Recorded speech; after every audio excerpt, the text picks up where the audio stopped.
Lyft is an interesting ride-sharing company that I've been following for several years now. To start 2025, I rated Lyft stock as a buy, and the stock price is up almost 20% year to date. And so I'm happy about the performance of Lyft, outperforming the S&P, the Nasdaq index, and delivering excellent returns for viewers that followed that recommendation. So I'm happy with Lyft stock. But investors are asking me to provide an update with this recommendation because I haven't visited and I haven't made a video on Lyft in several months now, so investors are curious how I feel about this investment today. So I will update you. I'll review the company's latest quarterly results, what it can mean for investors. I'll share with you my proprietary discounted cash flow valuation for Lyft, which I updated this morning, and let you know if I think this stock is still a buy or if there's something else that needs to be done with this investment. I want to thank the Motley Fool for sponsoring this video. Visit fool.com/Parkev for the 10 best stocks to buy now. So Lyft has been making partnerships, including with Baidu and United Airlines. It's also partnering with companies to deliver driverless car technology. And I've been talking about driverless car technology as one of the biggest risks for companies like Lyft and Uber, which, by the way, I've rated Uber as the best stock to buy this year. And I made that recommendation in early January, and Uber shares have performed really, really well in 2025. I own Uber stock, so I'm very happy about the performance of Uber and the performance of Lyft. And my wager or my uh, differentiation here with the driverless car technology is that the risks are overblown. And I'll talk a little more about that as we progress in this video. So the second quarter was another strong execution with all-time highs for rides, gross bookings, and cash flow. In the second quarter, the company reported gross bookings of 4.5 billion, which is up by 12%, a little bit less than Uber's most recent quarter performance.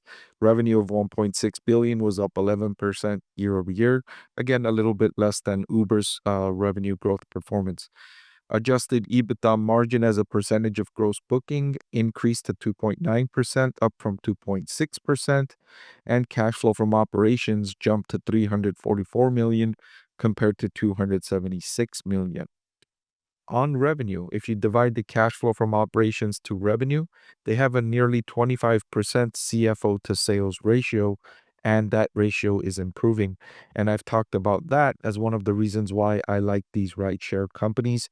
They don't require a lot of capital invested in the company, and so it generates strong cash flow.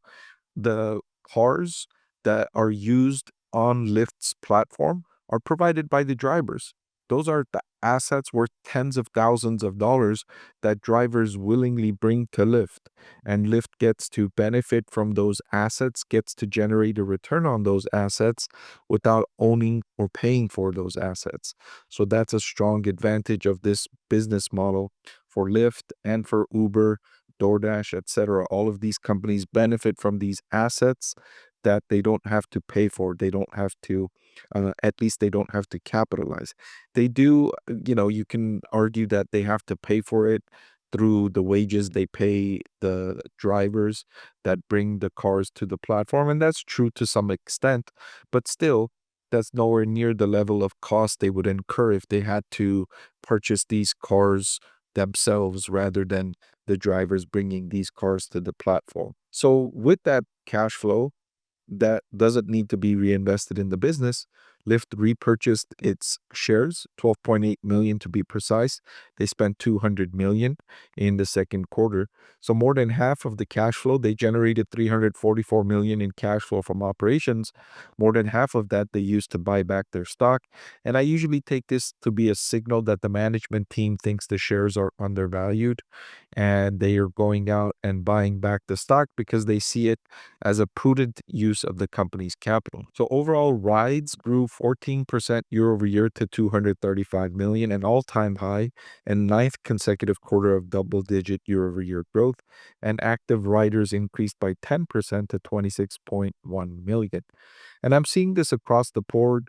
More and more people are choosing to use these ride share services and food delivery services. It's just so much more convenient. I've said this over and over again. If I didn't have a family, I wouldn't own a car. I would just use Lyft and Uber to get around. It's just so much more convenient, and the cost is comparable. In fact, the cost is lower if you're not using your car every single day to commute to work and other commutes, and you're using it only on certain occasions, that shorter trips, etc.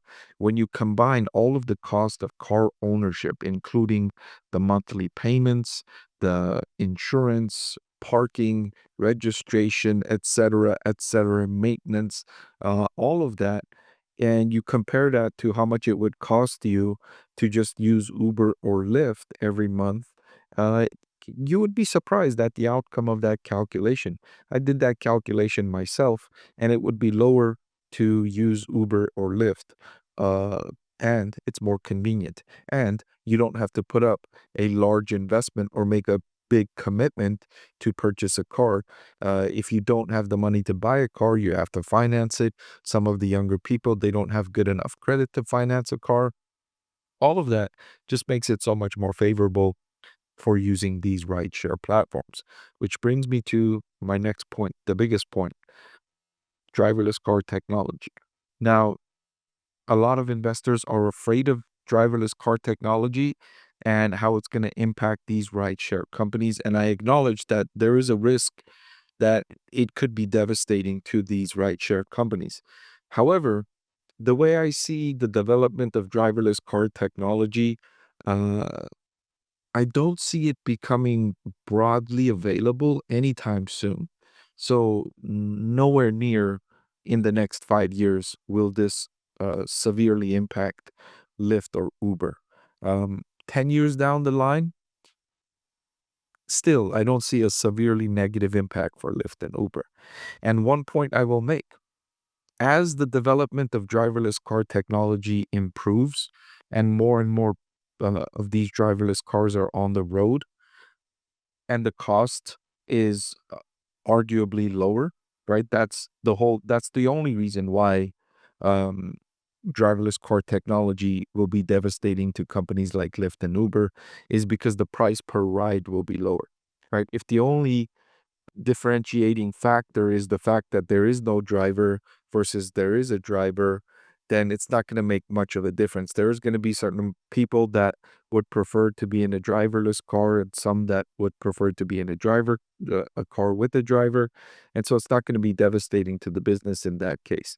The only case it will be devastating is if the cost is so much lower than going with a Lyft or an Uber that has a driver.